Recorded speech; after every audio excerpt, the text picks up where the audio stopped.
Ya, assalamualaikum warahmatullahi wabarakatuh. Apa kabarnya semua? Anak-anak yang solih dan solihah di rumah, semoga tetap sehat dan semangat belajar ya. Oke, hari ini kita bertemu lagi dalam pelajaran kesayangan kita semua, yaitu matematika. Wah, belajar matematika nih. Aku tetap senang, Bu Guru. Oke, ya. Sebelum kita memulai pelajaran kita hari ini, kita berdoa dulu ya. Berdoa mulai. Amin. Iya. Sudah berdoanya? Oke. Kita lanjut ya. Kita mau belajar apa, Bu Guru, hari ini? Ya, kita mau belajar yang namanya statistika. Oke. Apa sih statistika itu? Statistika adalah pelajaran yang akan membahas tentang ini dia. Oke.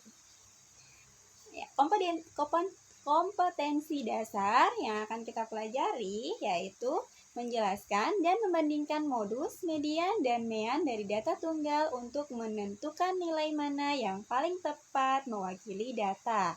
Kemudian kompetensi dasar berikutnya adalah menyelesaikan masalah yang berkaitan dengan modus, median, dan mean dari data tunggal dalam penyelesaian masalah.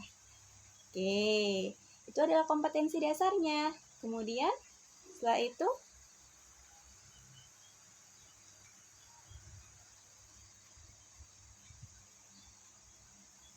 kita akan mempelajari hal-hal tadi ya. Kemudian ini dia tujuan pembelajarannya. Tujuan pembelajaran kita adalah sebagai berikut. Oke.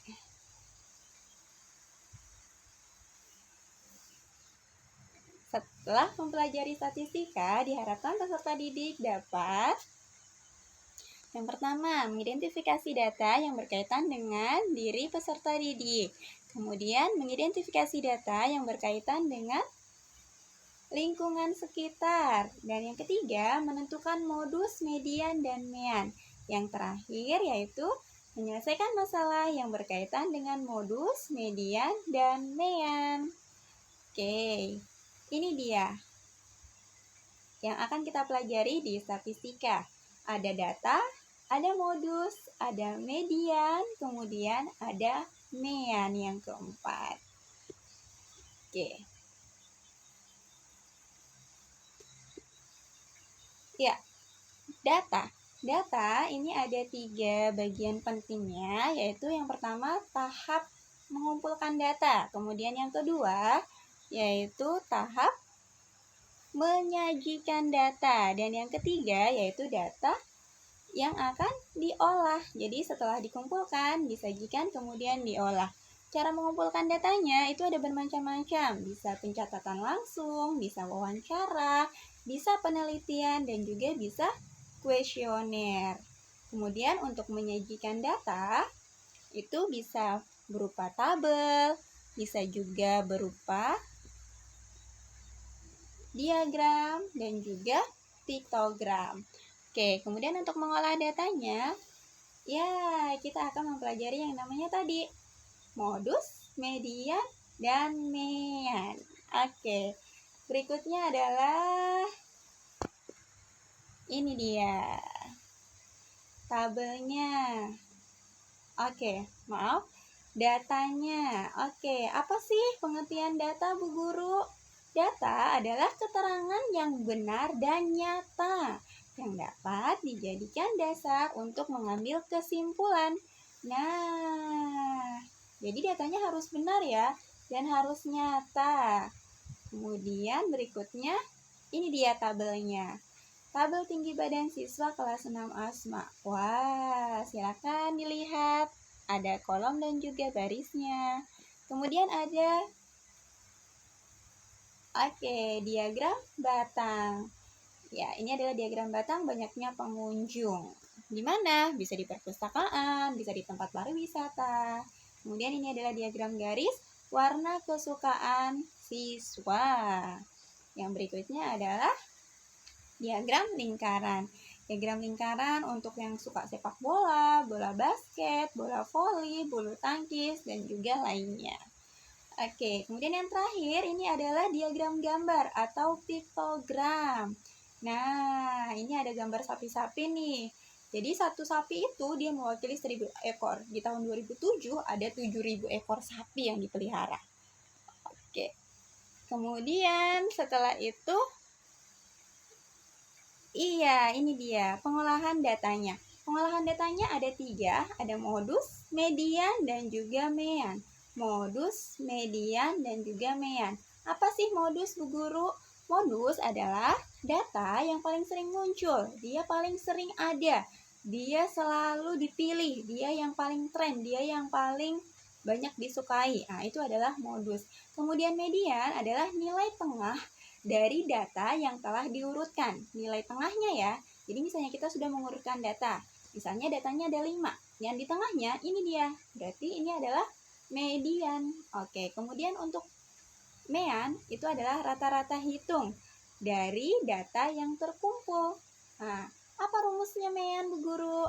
Rumusnya yaitu jumlah semua data dibagi banyak data. Oke, diulang. Jumlah semua data dibagi banyak data. Oke, itu adalah mean. Nah, sekarang saatnya kita lanjut membahas pembahasan soal. Oke, soal yang pertama. Wah, sepertinya mudah nih Bu Guru. Perhatikan tabel di bawah ini. Untuk mengisi soal nomor 3. Dari data di atas, maka jumlah siswa yang didata berjumlah, wah, ini tinggal dijumlahkan ya. 23 ditambah 7 ditambah 4 ditambah 10 ditambah 5. Jawabannya adalah, ayo berapa? Iya, jawabannya yang C, 49. Berikutnya, wah, sama nih jumlah pengunjung Senin sampai dengan Kamis.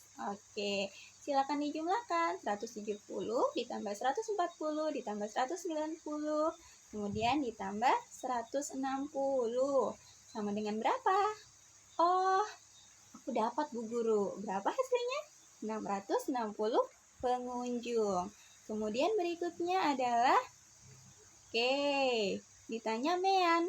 Mean itu rumusnya jumlah seluruh data dibagi banyak data. Oke, silakan dijumlahkan. 36 ditambah 38 ditambah 37 ditambah 40 ditambah 38 kemudian ditambah 39 dibagi dengan banyak data yaitu 6. Hasilnya adalah 38. Bisa kan? Wah, pasti bisa. Anak cerdas, anak hebat, pasti bisa. Berikutnya yaitu, ada diagram lingkaran. Perhatikan diagram lingkaran hasil panen petani di bawah ini. Jika diketahui hasil panen ketela adalah 30 kg, maka banyaknya hasil panen kedelai adalah, kita perhatikan ya. Hasil panen ketela itu sama dengan 10%. Nah, dalam satu lingkaran itu dia akan 100% ya semuanya. Kemudian kita perhatikan saja yang ditanya. Jika 10% sama dengan 30 kg, ya, berarti setiap 1% itu sama dengan 30 dibagi 10. 30 kg dibagi 10, 10% ya. Itu sama dengan 3 kg. Jadi setiap 1% mewakili 3 kg. Jadi kalau 25% berapa? 25 dikali 3 sama dengan 75. Good job. Ya, luar biasa. Oke, soal berikutnya. Ini soal tentang selisih. Berikut adalah data tilawah yang dilakukan oleh Aira selama 10 hari. 10, 9, 7, 8, 5, 8, 6, 4, 9, 8. Ya, satuannya adalah lembar ya. Selisih data terbesar dan yang terkecil adalah, data yang terbesar adalah 10. dikurang data yang terkecil 4. Jadi 10 dikurang 4 sama dengan 6. Mudah bukan? Oke, soal berikutnya. Soal berikutnya adalah mencari median atau nilai tengah. Oke, kita lihat tabelnya. Wah, kita lihat jumlah siswa. Jumlah datanya. Oh, setelah dijumlahkan, ternyata jumlah datanya adalah 30. Karena datanya genap, maka median dari tabel di atas itu adalah data ke-15 ditambah data ke-16 dibagi 2. Ya, karena dia genap nih, ada 30. Nah, jadi data ke-15-nya berapa? Oh, ternyata 4. 4 ditambah 4 itu sama dengan 8. Kemudian dibagi 2.